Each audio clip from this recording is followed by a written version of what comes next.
Okay, Jamie, you want to do some lights? Lights it is. What do you want to start with? Let's start with red lights. Okay. Do it. All right. So you and I, we write our lights down and our recommendations, and then we send them to each other so maybe we can think about them ahead of time, which I don't do. No. I never do. Right. I really only require that because you do not prepare in advance, so I make you do it so that you're prepared. But this week, our red lights were the same exact thing, which to me is perfection, and we have to talk about both. So our red light this week is live tweeting. Talk about why this is a red light for you. Okay.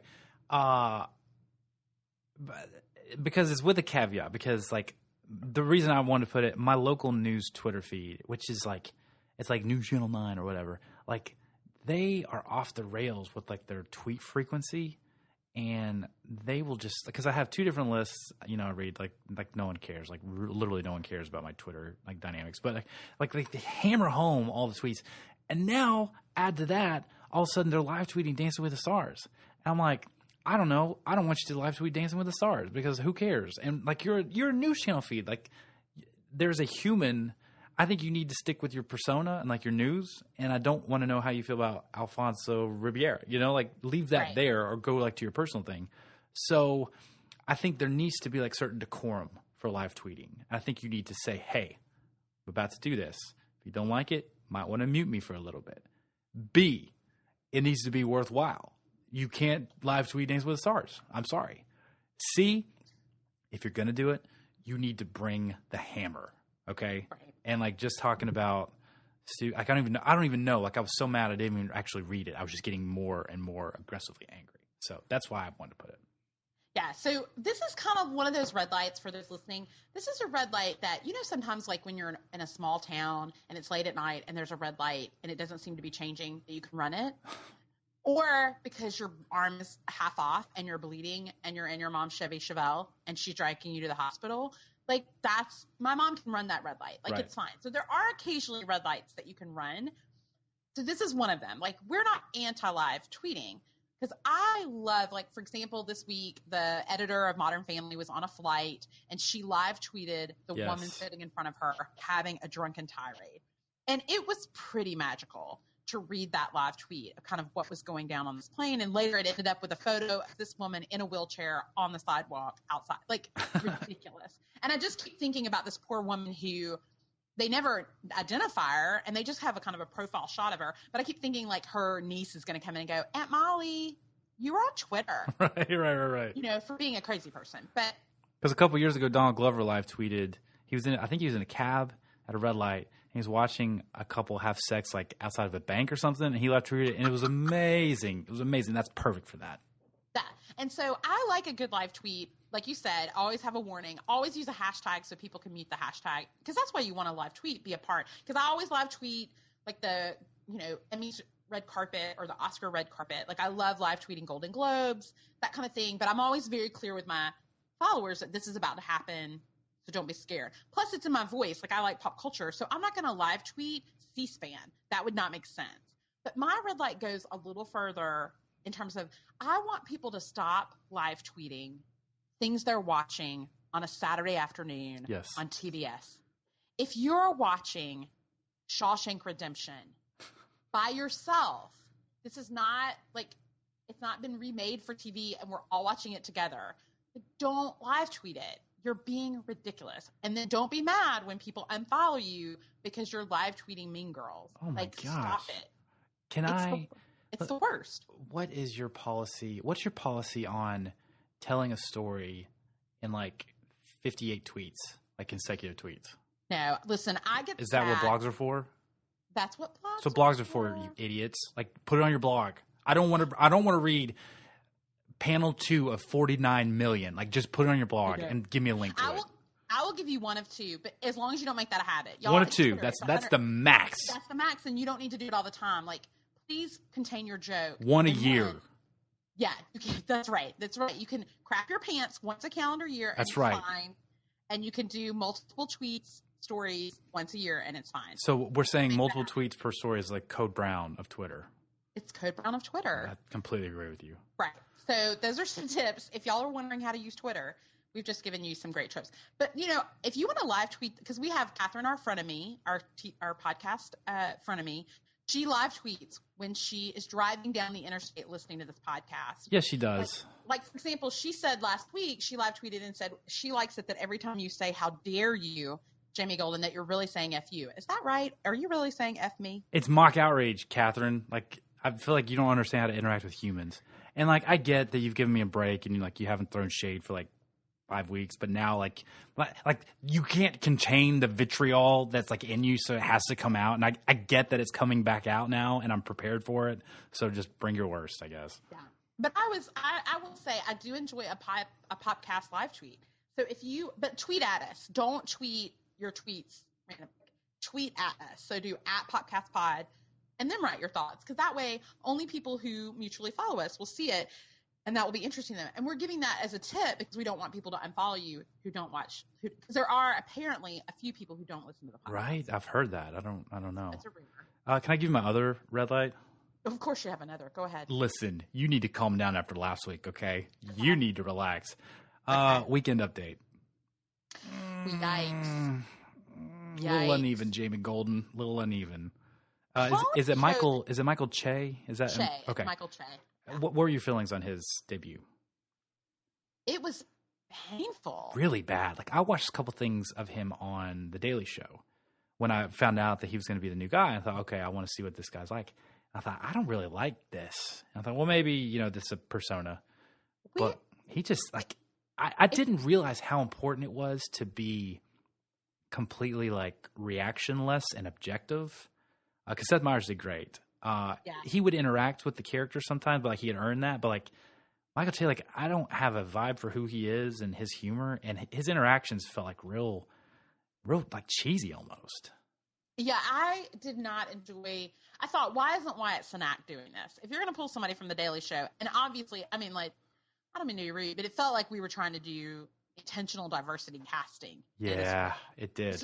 I just didn't feel like he's talented. I also thought the whole episode, it felt like maybe Don Pardo was also holding the cue cards, because everybody was flubbing lines left and right. And I felt like, who's the cue card person who's not on their game? I don't know.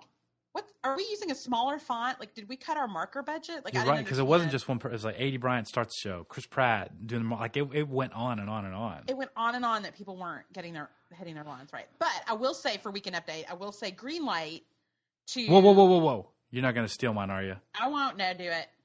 You were going to steal it. I wasn't. You know what, Jamie? I'm going to stop writing my thoughts ahead of time, because you're just going to steal them all, Glenn Close. There is nothing. You're going to steal them all. List. There is nothing on your list. Says Weekend Update. That's it. That's all it says. My green light. My green light says Pete Davidson. No, I'm not stealing your green light. I was talking about Cecily Strong on Weekend Update. From 6 years ago. Her character came back. The girl it was not a good character. I thought it was great. I liked when she called out her ex that died at Burning Man. It was funny. You laughed right now, and I'm just recanting it. The hard part is the first 2 appearances were amazing. They were lighting the world on fire, amazing. And the last few have not. You just can't. Some of those characters are just meant to exist once or twice, And Stefan, you can roll it out as long as you want, because it's like a process. But some of those characters just need to be put down. I think someone needs to dig a hole and put her down, cover her up. See, that was not what you were saying last week. You were saying, when I talked about Colin Jost, you were saying, well, this will be good because she'll get to bring this character back. I know, and I didn't like it. And you didn't like it. I didn't like it. That's fair. All right, do your green light. Wait, listeners, please quiet your cars. Everyone, quiet on set, please. Stop running on your treadmill so that Knox can tell his green light. Pete Davidson, that was awesome. I love it. I have no experience with that dude, but his little thing on Weekend Update was fantastic. He's got a little bit of Andy Samberg, a little bit of Adam Sandler, a little smirkishness to him. Very clever and kind of absurdist thing he was doing, his bit, but I thought it was great. You didn't think it went too long? I felt like it went too long. I thought Weekend Update as a whole went too long. That's true. It probably did go 15 to 20 seconds too long, but I'd rather give that dude a little rope than see Colin Jost mugging at the camera again. Yeah, he did feel very at ease. Yeah. Like I was surprised how, like, especially compared to Michael Che, who did not feel at ease at all. He made me uncomfortable. Yeah, he did. I was I started oh, feeling no. bad for him. Yeah. So Pete Davidson was good. I thought the whole show, like, I felt like Kate McKinnon was not in it enough. No. And like, there were just so many things about it but I will tell you that He-Man and Lana. Holy crap. Oh my gosh, that was pretty fantastic. Holy crap, that was great. We can't like really talk about any of it here. We can't talk about it, but because we're trying to turn over a new leaf. What was your green light?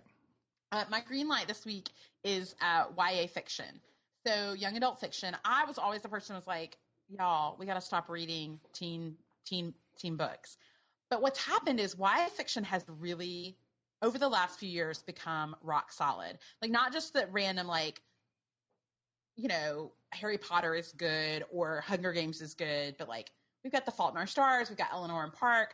What I just read, and this was my real green light and kind of a recommendation, is Belzar by Meg Wolitzer. She wrote The Interestings, which is about such a good book. The Interestings is such a good book.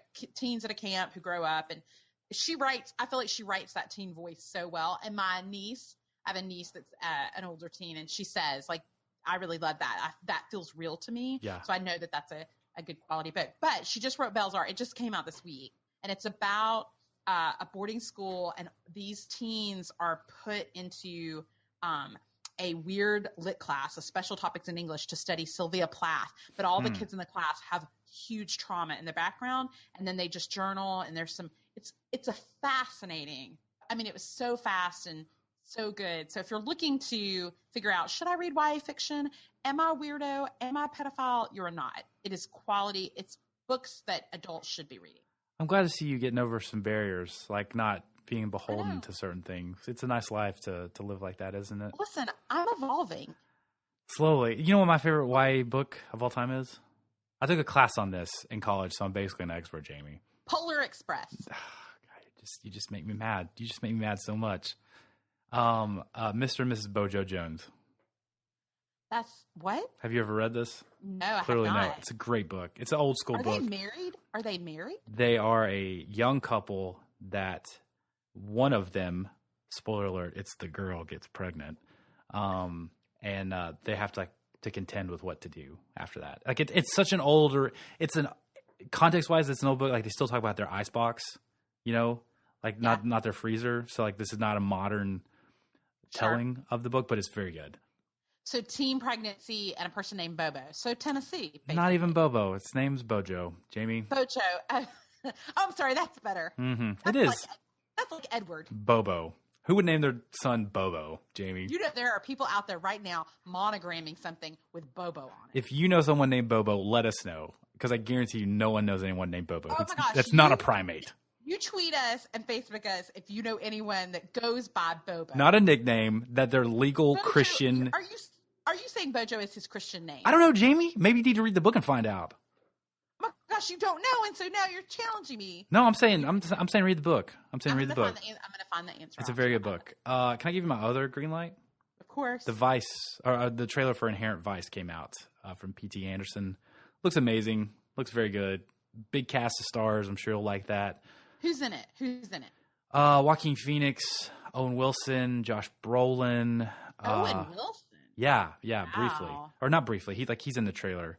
It seems to have a pretty decent sized role. But it looks like maybe there will be blood if it had a sense of humor, you know? That kind of vibe and aesthetic. That's a reach. But with comedy. So maybe it might be more like Boogie Nights, but like less dark. I don't know.